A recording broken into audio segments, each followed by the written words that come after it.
प्रिय विद्यार्थियों, आज के व्याख्यान में आप सभी का स्वागत। आज हम मीरा मुक्तावली के कुछ पदों की व्याख्या के साथ साथ मीरा के जीवन परिचय के बारे में जानेंगे। मीराबाई का जन्म 1504 ईस्वी में और मृत्यु 1557 से 1563 ईस्वी के मध्य मानी जाती है। मीरा के जन्म स्थान और वंश के संबंध में कोई मतभेद नहीं है। यह मान्यता सर्वसम्मत है कि उनका जन्म मेड़ता के पास कुड़की नामक ग्राम में राठौड़ वंश की मेड़तिया शाखा में हुआ है। इस शाखा के प्रवर्तक राव दूता थे और मीरा उन्हीं के पुत्र राव रत्न सिंह के घर पैदा हुई थी। उनका विवाह चित्तौड़ के राणा सांगा के ज्येष्ठ पुत्र भोजराज से 1516 ईस्वी में हुआ बताया जाता है।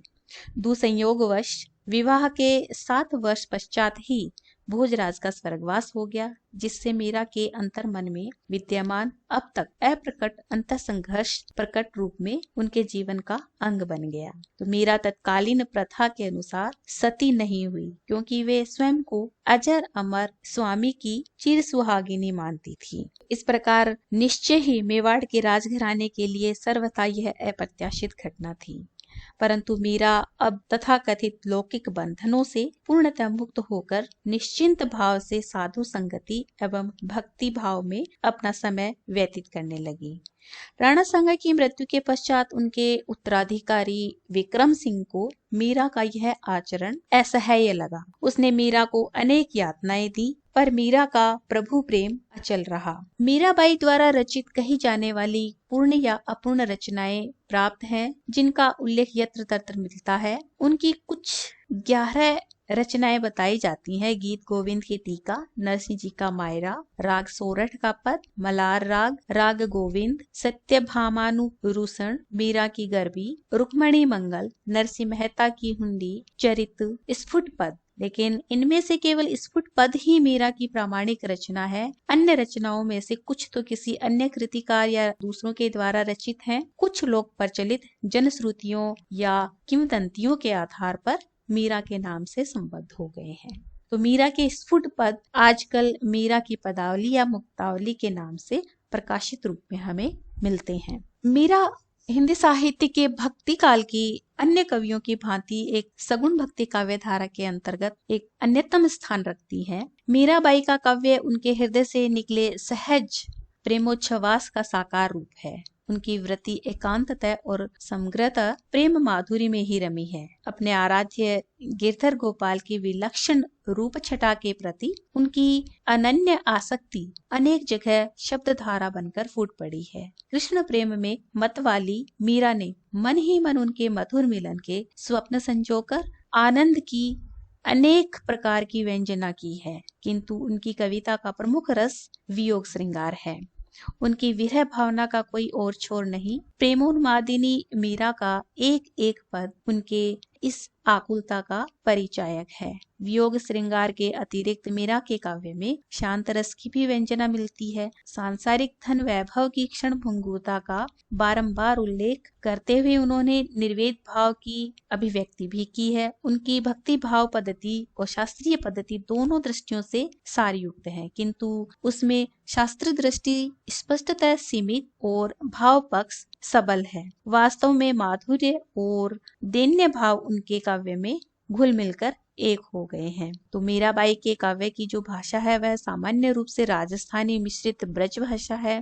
उनके पदों में गुजराती भाषा का कुछ विशेष पुट मिलता है। खड़ी बोली और पंजाबी का भी उनकी कविता पे पर्याप्त प्रभाव है। संगीत एवं छंद विधान की दृष्टि से मीरा का काव्य उच्च कोटि का है।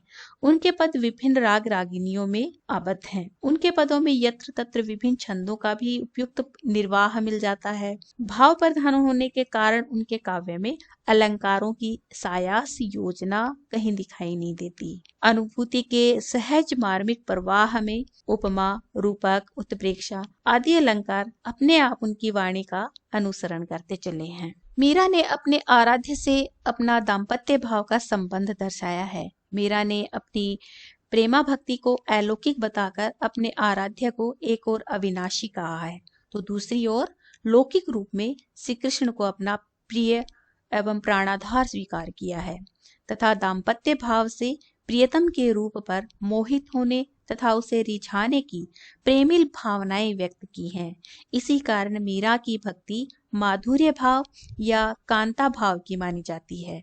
स्वयं अपने आराध्य प्रियतम की प्रिया एवं समर्पिता कांता मानकर मीरा ने बहुत जगह पर माधुर्यपूर्ण भावों को व्यक्त किया है। मीरा ने स्वयं को प्रियतम कृष्ण की रूप माधुरी पर मुग्ध बतलाया है और उन्हें अपने नेत्रों में बसाकर प्रेम रस में डूबी हुई रहने का उल्लेख किया है। तो इस तरह मीरा ने तन्मयता, समर्पण एवं प्रेम निष्ठा से भक्ति भावना रखकर स्वयं को दीनानाथ की प्रोषित पति का बताया है। वो सारा जीवन अलौकिक प्रेम साधना एवं माधुर्य भाव की भक्ति में व्यतीत किया है। आज हम इन्हीं विशेषताओं को मीरा की मुक्तावली के पदों में देखेंगे। पहला पद है, आली रे मेरे नैना बाण पड़ी, चित चढ़ो मेरे माधुरी मूरत, उर बिच आन अड़ी, कब की ठाडी पंथ निहारूं, अपने भवन खड़ी, कैसे प्राण पिया बिन राखूं, जीवन मूल जड़ी, मीरा गिरधर हाथ बिकानी, लोग कहे बिगड़ी। यह पद मीरा मुक्तावली से लिया गया है और इसमें मीरा ने स्वयं को श्री कृष्ण की चित्त चढ़ी हुई माधुरी मूर्ति पर पूरी तरह से अपने आप को समर्पित बताया है, आसक्त बताया है। तो वह इस प्रकार वर्णन करती है, आली रे, आली अर्थात अपनी सखी को संबोधित करते हुए कहती हैं कि हे सखी, कि मेरे नैना बाण पड़ी, मेरे नैना अर्थात मेरे नेत्रों को, बाण अर्थात आदत, कहती है सखी मेरे नेत्रों को श्री कृष्ण की अनुपम माधुरी छवि देखने की आदत पड़ गई है। यह स्वभाव ही ऐसा बन गया है जो किसी भी प्रकार से छूटता नहीं है। चित्त चढ़ो मेरे माधुरी मूरत, उर बिच आन अड़ी।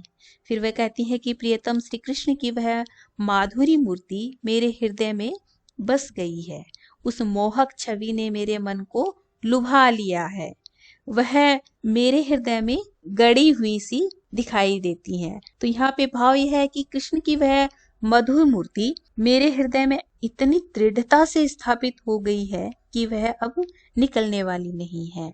उर बीच आन अड़ी अर्थात कि मेरे हृदय के बीच में स्थापित हो गई है, कि मैं उस रूप के पूर्णतः वश में हो गई हूँ।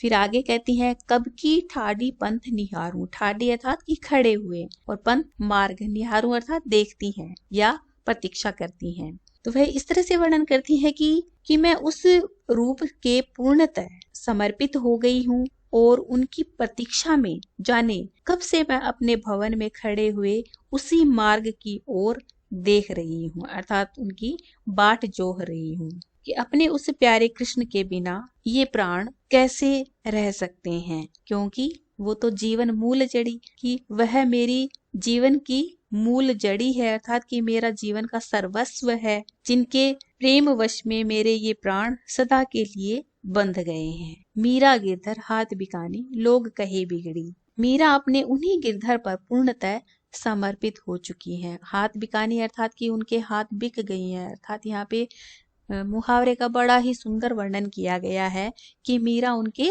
वश में हो गई है। तो इस प्रकार वे मेरे प्रेम को, जो सांसारिक लोग हैं, वे लांछित मानते हैं, तो वे मुझे बिगड़ी हुई कहते हैं। तो मीरा ने यहाँ पर अपने प्रेम के संबंध में जो लोक अपवाद हैं उन्हीं की यहाँ पे चर्चा की है, अर्थात उस सामंती व्यवस्था की ओर भी इशारा किया है। तो यहाँ पे मीरा के प्रेम दीवानी भाव की बड़ी ही सुंदर अभिव्यक्ति हुई है।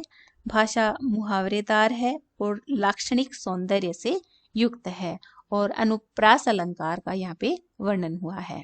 अगला पद है, पग घुंघरू बांध मीरा नाची, मैं तो मेरे नारायण की आप ही हो गई दासी रे, लोग कहे मेरा भाई बावरी, न्यात कहे कुल नासी रे, विष का प्याला राणा जी भेजा, पीवत मीरा हाजी रे, मीरा के प्रभु गिरधर नागर, सहज मिले अविनाशी रे।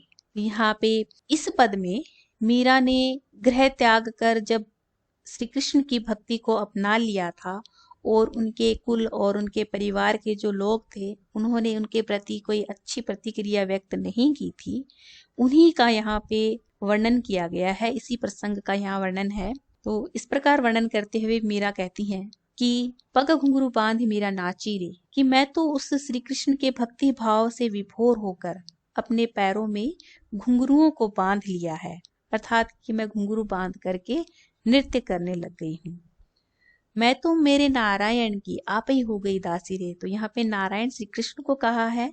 तो वह कहती है कि इस तरह भक्ति भाव के कारण मैं अपने आराध्य श्री कृष्ण की अपने आप ही एक सच्ची दासी या भक्तिन बन गई हूँ।